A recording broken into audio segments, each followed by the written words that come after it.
Hi, my friends. This gives me a great pleasure to record my speech, which has been a popular demand when we had a debate with a great personality and a great researcher in a field of nutrition, Dr. Jagannath Dixit. His theory of intermittent fasting has great benefits and a tremendous weight loss in obese as well as obese diabetic patients. And what are the benefits of such type of diet versus the conventional calorie restricted diet, particularly in diabetic patients? That is what I'm going to discuss today. Why do we need different kinds of diets? We need different kinds of diets because body responds to energy restriction. There are series of compensatory changes in the biological and behavioral determinants of the body weight. The key concept and the key component of this reduction is a resting energy expenditure, which is called adaptive thermogenesis, which leads to markedly reduced efficiency of weight loss, and therefore this is a main problem in difficulty in weight reduction maintenance, weight loss maintenance. Finding ways to attenuate this adaptive decrease in the resting energy expenditure during intermittent fasting improves the weight loss and helps to maintain. And therefore, we are going to elaborately discuss various adaptive measures the body takes. Normally, our body, particularly Indian subtypes, Asian subtypes, have a very efficient mechanism or protective system against famine. All the enzymes are trained in such a way that the body is designed for famine and it protects body by adaptive changes by which they keep on absorbing all the calories when the patient gets a chance to eat. There is no protective enzymes against feasting, at least in Indian subjects. So intermittent fasting has a rationale. Eat within a specified amount of time, while a calorie restriction reduces overall calorie throughout the day. There is a basic difference between intermittent fasting and calorie restriction. The fasting diet may or may not involve a restriction in the intake of calories during the non-fasting times. While calorie restriction reduces overall calories throughout the day, means you measure the food, you calculate the calorie amount in each food items and take 1200 to 1400 calories depending on your occupation, your physical activities, your age and your disease process. Now, what are the pros of calorie restriction? It promotes weight loss and changes in body composition. It improves different markers for cardiovascular and metabolic health in both overweight and non-overweight subjects. While the cons of calorie restriction is a perpetual hunger, reduce ability to stand cold, diminish libido, adaptive decrease in total energy expenditure. Somehow, when you restrict calories, your mechanism to spend the calories is adaptive and it gets in a very efficiency mode. And adherence is an issue in a long-term basis. People who are asked to follow a diet on a permanent basis, they get fed up and the fallout rate is very high. There is a mild postural lightheadedness when a person is deprived of calories. He feels light, he fatigued, decreased bowel movements and constipation. That's one major problem. Electrolyte disturbances, dry skin and hair loss. What are calorie restricted diets? traditionally shown notoriously low long-term success rates, high failure rates within the first week. Estimated that only 20% of obese individuals are successful at long-term body fat reduction when defined as losing at least 10% of initial body weight and maintaining the loss of for at least 1 year. Now, intermittent fasting, why it became a very popular? Eat within the specified amount of time. Now, please remember one thing. Eat within a specified amount of time, classified as a whole day fasting, daily intermittent fasting, and alternate day fasting. There are various forms. Now, intermittent fasting, which is either divided into various forms, the extended time is between 16 to 48 hours with little or no energy intake, with intervening periods of ad libitum intake on a recurring basis. Validation includes A. Alternate day fasting, alternate day modified fasting, fasting 2 days a week, and periodic fasting, periods of fasting lasting for 2 to as many as 21 more days. Now, time restricted feeding or TRF diets include eating patterns in which energy intake is restricted to a time window of 8 to 10 hours or less every day of the week. And a validation includes E, early, and F, midday, and intermittent fasting. So, evidence of the benefits of the intermittent fasting from ADF has consistently shown significant weight loss in over 3 weeks.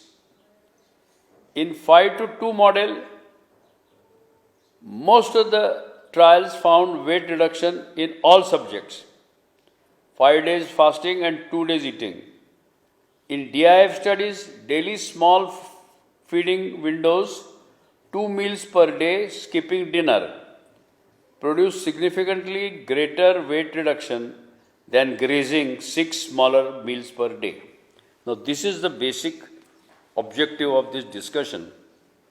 Then you allow a patient to eat 2 times a day, keep a gap of 12 hours of fasting, and the most important, you give him a good breakfast in the morning. You allow him to eat for almost 4 hours. But please remember that you give him a time frame of eating for 4 hours. That does not mean he eats all the 4 hours. Only say between 8 and 12 in the morning he is allowed to eat. That does not mean he starts at eating at 8 o'clock and completes eating till 12 o'clock, keep on eating. No, that's a misconception. The 4 hours is a period, is a time frame during which he can eat. And remaining 12 hours, he does not put anything in the mouth. The only thing he is allowed to put in the mouth is water, maybe lime pani, or maybe very, very thirsty, he can take a glass of coconut water. Nothing to eat. So this is the standard intermittent fasting. What are the misconceptions of intermittent fasting? What the data tells us? Decreased metabolic rate. Research on metabolic rate is remarkably conclusive. TF is dependent on the total caloric intake and changes with micronutrient variability and not the meal frequency. What is the data tells us further? Low blood glucose.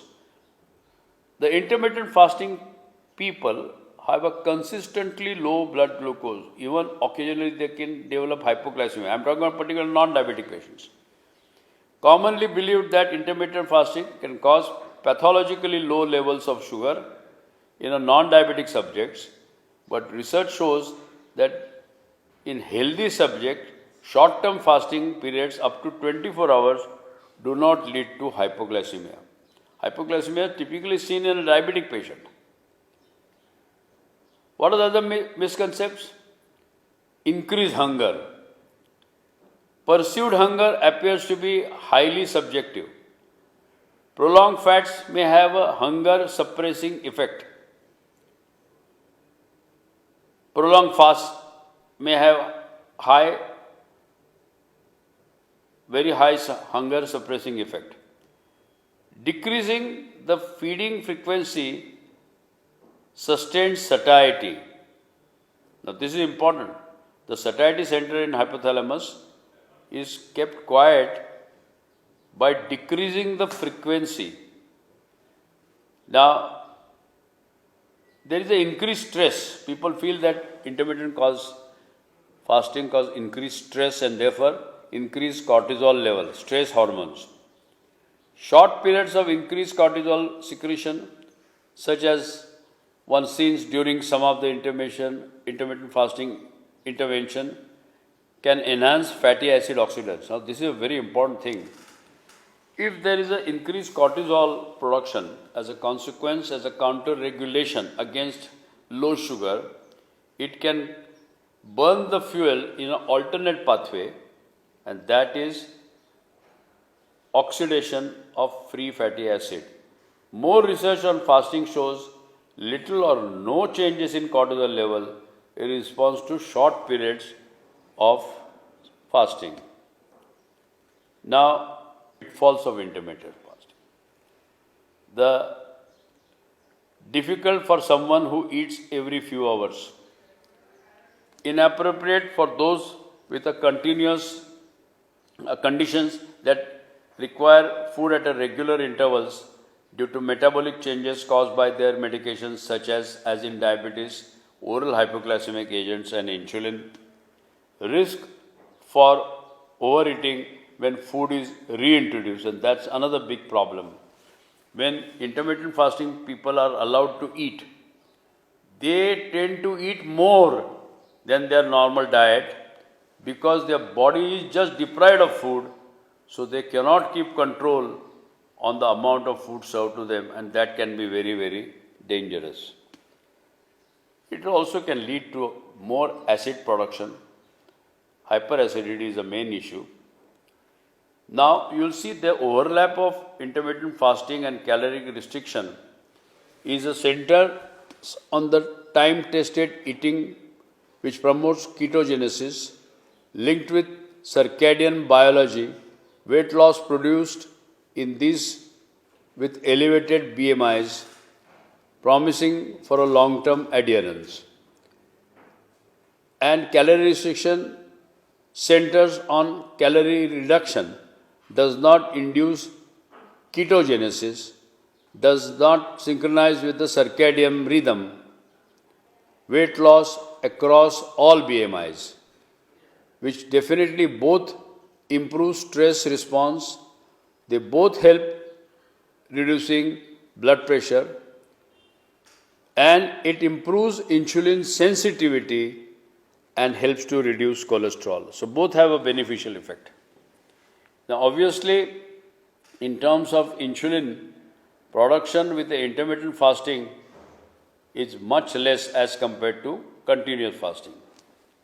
So you'll realize the calorie restriction and intermittent fasting eventually will have molecular mechanism changes and physiological changes. Molecular mechanisms work with various enzyme systems, while physiological changes, the body temperature is reduced. It has got an anti-inflammatory action. It reduces fasting insulin levels. It reduces energy expenditure. It reduces lipid metabolism.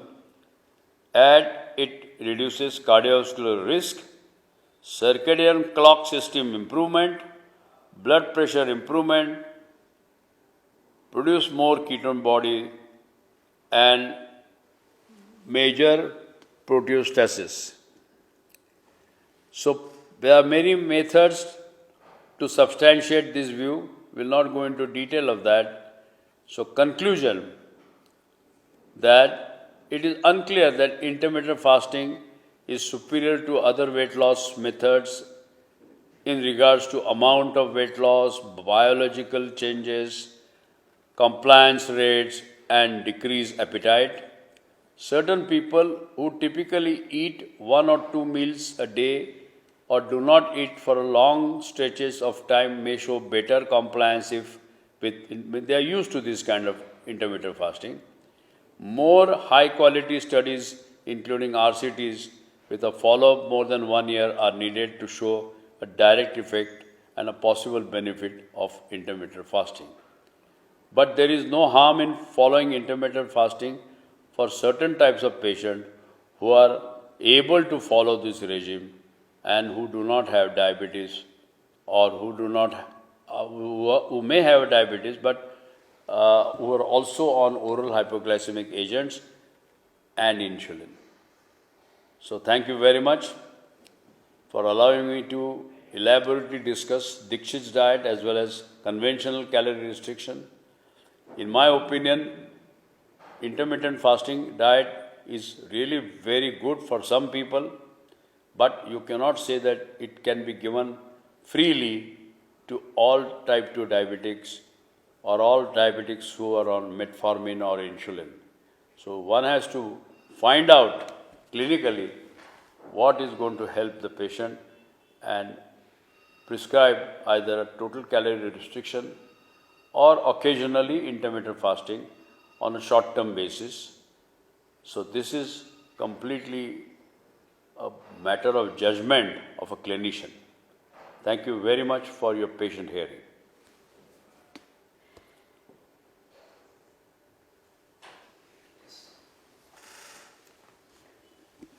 Sure.